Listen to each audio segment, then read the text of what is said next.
Hola, ¿cómo estás? Muy buenas tardes. De nuevo saludándote por aquí por Networking Talento 2.0. Te recuerdo mi nombre, yo soy Darío Rodríguez, director general de la Fábrica de Conocimiento, y hoy vamos a platicar sobre aprendizaje mínimamente invasivo. Y vamos a utilizar una historia muy padre bueno, que probablemente ya hayas escuchado porque salió en la prensa, fue muy conocida hace unos años. He titulado a esta conversación La niña genio que vivía en un basurero. ¿Por qué fue esto? Bueno, a todos nos gustan las historias de superación, sobre todo si son reales y se dan en nuestro país, obviamente. Y hoy vamos a platicar sobre una de estas historias. Si le damos a la siguiente, Víctor, si eres tan amable.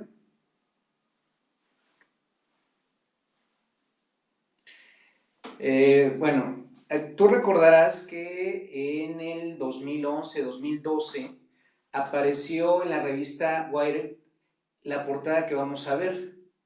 Tenemos ahí a Paloma Noyola, una niña en ese entonces de 12 años que es originaria de Matamoros, Tamaulipas. Ella saltó a la fama porque obtuvo una puntuación perfecta en la prueba de matemáticas de la prueba enlace que se hacía en esa época. Ahora, ¿por qué es relevante? ¿Por qué todo esto de la historia de superación que te mencionaba? Ahorita vamos a platicar. Si le das a la siguiente, Víctor, por favor.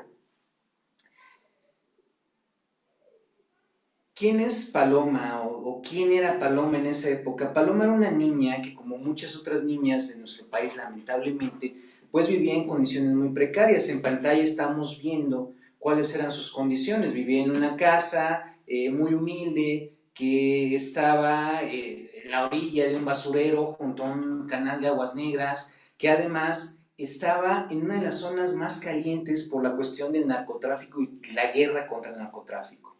Iba a una primaria, en sexto año en esa época, pues que no tenía drenaje, no tenía agua corriente, no tenía electricidad, y bueno, unas condiciones muy, muy precarias. Si a esto le agregamos que unos meses antes de hacer la prueba se quedó huérfana de padre, que también lo vemos ahí en la foto, pues tenemos todo el panorama de cómo era la vida de esta niña, Paloma Noyola, antes de saltar a la fama con la revista.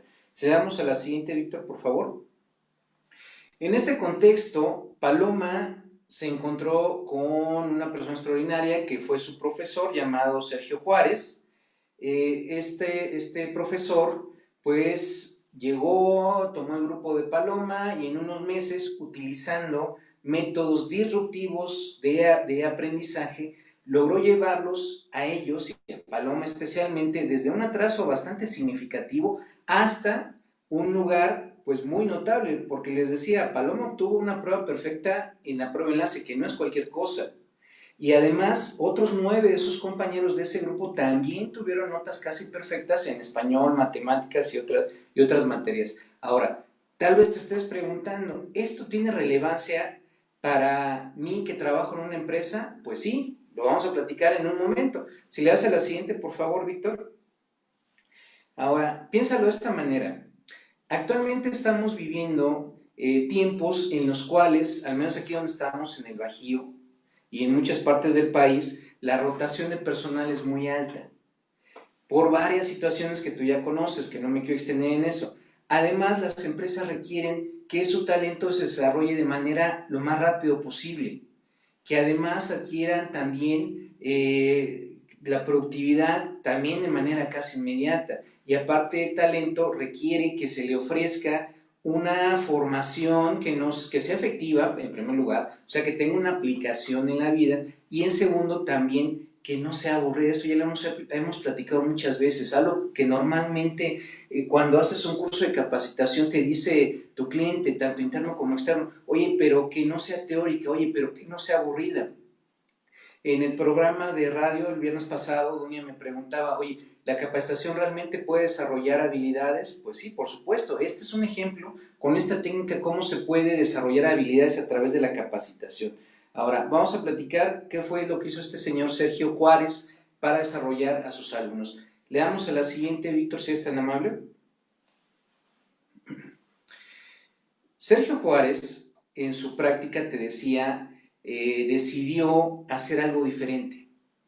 Este señor no tenía pues ni los grandes títulos, no era doctor en educación, no tenía maestrías en tecnología educativa, nada, es un profesor común y corriente. Tampoco tenía los grandes recursos. Se metió a internet y se puso a investigar. Entre las cosas que encontró este señor que estamos viendo en pantalla, Sugata Mitra, el doctor Sugata Mitra, que es un investigador indio. Este método que te decía, con el cual estamos platicando actualmente, el aprendizaje mínimamente invasivo, es un método que desarrolló este señor Sugata Mitra y que ha demostrado a lo largo del tiempo que se ha estado aplicando una muy alta efectividad para desarrollar no nada más la parte teórica, o sea, no nada más la parte conceptual, sino que desarrolla habilidades transversales, porque pues, es capaz de desarrollar el profesor o el instructor que aplica este método, es capaz de desarrollar habilidades blandas en sus participantes, comunicación, trabajo en equipo, cooperación, etcétera. Y además, obviamente, tiene resultado porque desarrolla el aprendizaje que quieres desarrollar. Vamos a platicar sobre le damos a la siguiente, Víctor, si es tan amable. ¿Cómo nació este método del aprendizaje mínimamente invasivo? Bueno, pues nació con un experimento llamado el hoyo en la pared, probablemente ya lo hayas oído mencionar. El doctor Mitra colocó una computadora en un hoyo en la pared, como estamos viendo ahí en la imagen, y dejó que los niños, así como dijo Jesús, se acercaran a ella.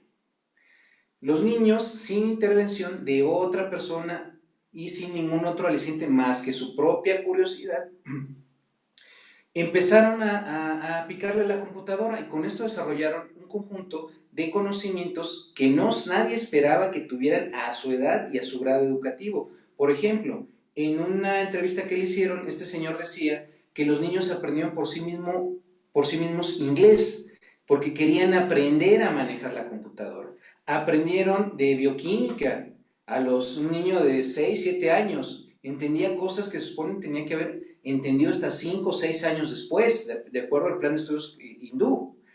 Y esto demostró que una persona es capaz, con la suficiente estímulo y aprovechando su curiosidad, de desarrollar habilidades mayores por sí solo, solamente con su propia curiosidad, como te decía. Vamos a ver la siguiente, Víctor, si es tan amable.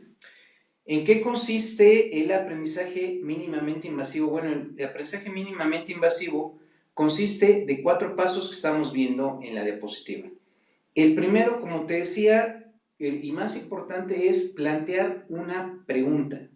Haz de cuenta que tienes a tu grupo de capacitación, te lo digo, como siempre, todo lo que te digo es algo que yo ya probé, sí funciona, sí se puede hacer. Yo lo utilicé con un grupo de expertos, haz de cuenta, me tocaba capacitar a un grupo de personas que ya tenían tiempo en la compañía, que ya dominaban los procesos, y yo tenía que capacitarlos para una posición diferente. La situación era complicada, por diferentes situaciones, estas personas se percibían a sí mismos como los mejores de sus grupos de trabajo, y lo eran. Por lo tanto, pues era muy difícil ir y decirles, oye, te voy a enseñar, porque siempre decían, bueno, tú me enseñas, pero yo ya sé esto, yo ya domino este proceso mejor que tú. Entonces, siempre esa la constante. Entonces, se me ocurrió utilizar este método del aprendizaje mínimamente invasivo, sabiendo que ellos ya dominaban pues, los sistemas, ya dominaban los procesos, productos, o sea, todo lo que tenían que hacer. Entonces, esto les facilitaba mucho investigar por sí mismos cómo eran las nuevas actividades, las nuevas funciones que iban a desarrollar. Entonces, bueno, ¿en qué consiste el método? Primero, planteas una pregunta que sea lo suficientemente interesante para que tu participante quiera resolverla. Por ejemplo, si vas a capacitar un grupo de ventas, y se me ocurre un grupo de ventas de seguros, ¿cómo la cláusula fulana te ayuda a vender, por ejemplo? Se me ocurre así rápido. Tú lo puedes afinar más. Y los dejas que investiguen en las condiciones generales o en los sistemas de la empresa cómo esa cláusula, primero qué dice y después cómo les ayuda para vender. El segundo paso es esto justamente, la investigación de los participantes. Les dejas a los participantes materiales, computadoras, o sea, todo lo que están para investigar y los dejas que investiguen. Eso no quiere decir que te vas a desentender. Mientras están investigando, tú tienes que estar con ellos planteándoles otras preguntas o diciéndoles, oye, mira, qué interesante es esto que estás diciendo. A ver, investígalo más. O no lo había pensado de esta forma. ¿Para qué? Para que su proceso mental también se vea estimulado y además se vean animados a seguir investigando. Después de que ya investigaron, les tienes que asignar un tiempo para responder, a lo mejor 1 hora, hora y media, etcétera. Perdón. Vas a realizar una concentración de respuestas. ¿Qué es esto? Tuviste que haber dividido a tu grupo en equipos, no más de 3 personas, muy importante. El equipo no debe ser de más de 3 personas. ¿Por qué de 3? Porque si son más, no va a haber la suficiente participación para que se dé un aprendizaje efectivo. Y si son menos, va a ser más complicado para el equipo pues llegar a la conclusión en el tiempo requerido. Ya juntas a los equipos, se acabó el tiempo y entonces empiezas a preguntarles cuáles son las respuestas que ellos les dan a la pregunta que tú les planteaste previamente. Conforme van diciendo, vas haciendo una conclusión general, que es el último paso. Con todas las respuestas que te dieron tus participantes, haces una conclusión general que sirva para todos.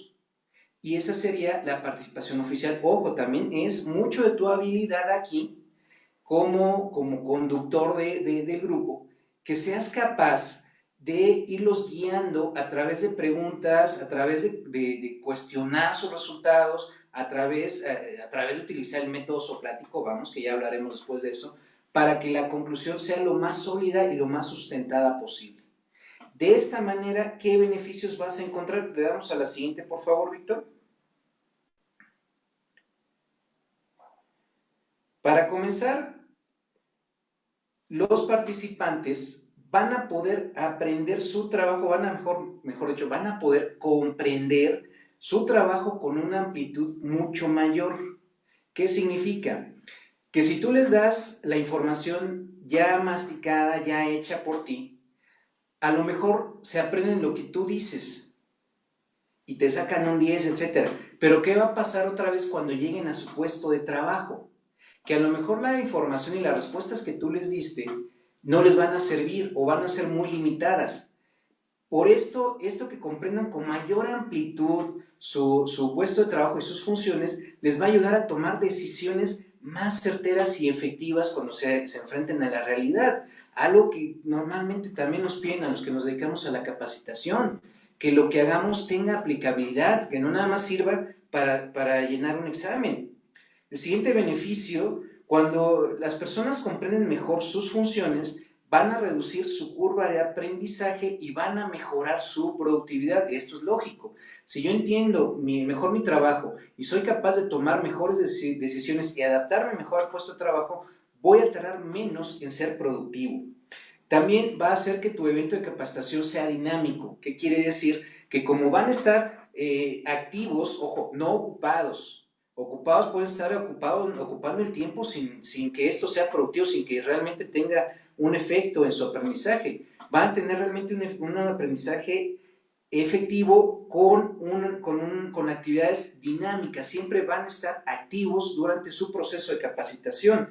Va a reforzar la integración de los participantes porque va a ser en equipo, porque todos van a comentar qué es lo que está sucediendo, qué conclusiones llegaron, etcétera. Y todo esto obviamente te va a mejorar la retención de talento. ¿Por qué? Porque la gente va a ver que la capacitación tiene resultado, porque van a ver que es entretenida, porque cuando lleguen a su puesto de trabajo no van a tardar meses en entender qué están haciendo, sino que lo van a hacer de manera inmediata. Y esto, como decíamos, es el coco de muchas empresas. ¿Cómo evitar que la gente se me vaya? Ahora, para concluir la historia con la que comenzamos esta breve charla sobre el aprendizaje mínimamente invasivo. Le damos a la siguiente, por favor, Víctor. ¿Qué pasó con esta niña, Paloma Noyola, una vez que pasó todo el asunto de la portada? Bueno, pues Paloma actualmente está becada en escuelas privadas, participa en un programa de jóvenes líderes, líderes del futuro, le regalaron una casa, que es lo que estamos viendo en pantalla, y en general, pues está ya muy lejos del basurero donde vivía antes.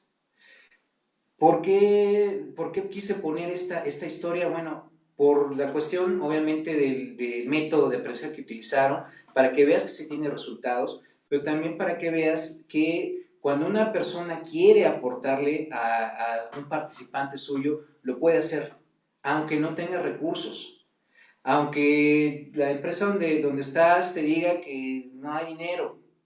Tú puedes investigar y puedes llegar a tocar la vida de una persona, como el profesor Sergio tocó la vida de Paloma.